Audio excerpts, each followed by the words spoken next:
প্রিয় মুক্তিকামী ছাত্র জনতা, আমরা দেখতে পাচ্ছি যে আমাদের এই অভ্যুত্থান এবং বিপ্লবের পরেই দেশে অরাজকতা নাশকতা করছে ফ্যাসিস্ট এবং তাদের দোসররা।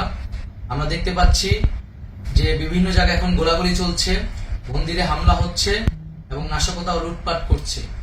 আমরা মনে করি আমাদের যে ছাত্র নাগরিকদের অভ্যুত্থান তাকে নস্যাৎ করার জন্যই পরিকল্পিতভাবে এই ধরনের ঘটনা হচ্ছে। আমরা মুক্তিকামী ছাত্র জনতাকে সজাগ এবং সতর্ক থাকতে আহ্বান জানাচ্ছি এবং আমাদের যে অন্তর্বর্তীকালীন সরকার, আমরা সেই সরকারের যে প্রস্তাবনা 24 ঘন্টার সময় নিয়েছিলাম, জরুরি পরিস্থিতি মোতাবেক আমরা এখনই তার একটি রূপরেখা ঘোষণা করছি।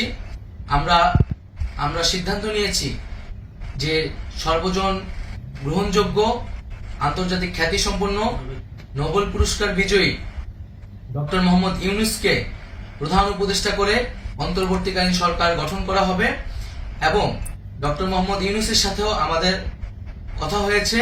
তিনি ছাত্র জনতার আহ্বানে বাংলাদেশকে রক্ষা করতে এই গুরু দায়িত্ব নিতে সম্মত হয়েছে। আমরা সকালের মধ্যেই আমরা এই সরকার গঠনের প্রক্রিয়া দেখতে চাই। রাষ্ট্রপতির কাছে আহ্বান থাকবে যে দ্রুত সময়ের মধ্যে ডক্টর মোহাম্মদ ইউনূসকে প্রধান উপদেষ্টা করে অন্তর্বর্তীকালীন সরকার গঠন করা হোক এবং এই অন্তর্বর্তীকালীন সরকারের বাকি সদস্যদের নামও আমরা সকালের মধ্যে ঘোষণা করব।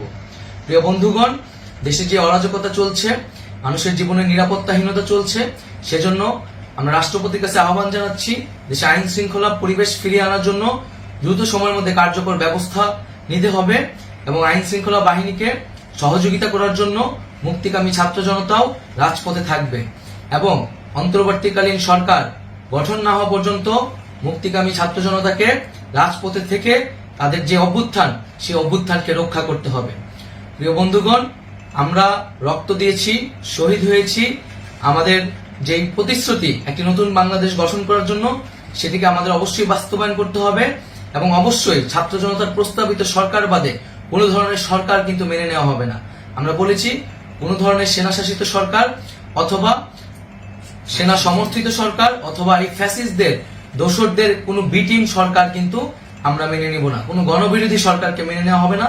ছাত্র জনতার অভ্যুত্থানকারী যে প্রস্তাবিত সরকার, অন্তর্বর্তীকালীন সরকার, যেটা আমরা সিদ্ধান্ত উপনীত হয়েছি ডক্টর মোহাম্মদ ইউনূসকে প্রধান উপদেষ্টা করে এই সরকার গঠন করা হবে, সেই সরকারকেই বাস্তবায়ন করতে হবে অবিলম্বে।